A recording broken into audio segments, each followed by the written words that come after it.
Hi, and welcome to this new video. I am starting a new section on the channel and it will be known as Making the Perfect Gamer. We will talk about topics that will let you know and understand a little bit more of the gamer world. There is this controversy between players about how important are the frames per second on these games.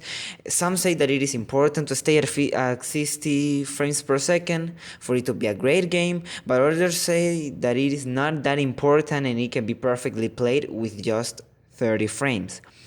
And in some aspects, it is true. In a first-person shooter, the 60 frames per second are very important so that you can move the camera as fast as possible, or to kill that enemy, or when people in online just need to have this velocity to indeed compete with other people.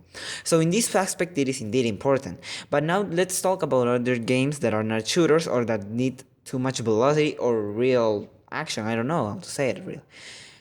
And in these games you don't really need more than 30 frames to kill, I don't know, an artificial intelligence in an adventure game, or to play any survival game like Minecraft. You don't really need this 60 frames per second, but well, you can perfectly play Minecraft at 300 frames per second and well, it doesn't care really, but it won't really affect it. In this playing mode, it won't really affect it. And in these games, it really doesn't is so important the 60 frames per second, really, because you can die every time you want and your statics won't fall. You can repeat and repeat over and over again the same part.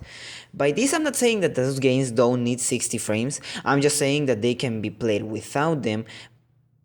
But if they want to put more frames, what better, right? And with this, Sony and Microsoft have made us believe that we will be playing games at 180p and 60 frames per second. But it's not true. The Xbox One couldn't even give us a lot of games with that capacity, only to 720p and 30 frames. PlayStation indeed gave us some games in 1080p, but only 30 frames per second. And PlayStation Pro or Xbox Scorpio will now make games at 4K, but we don't know anything about the frames that will really be included, or if it will really be on 4K. And it will just don't build in an illusion. And for console players, does this really affect us? Well, not really.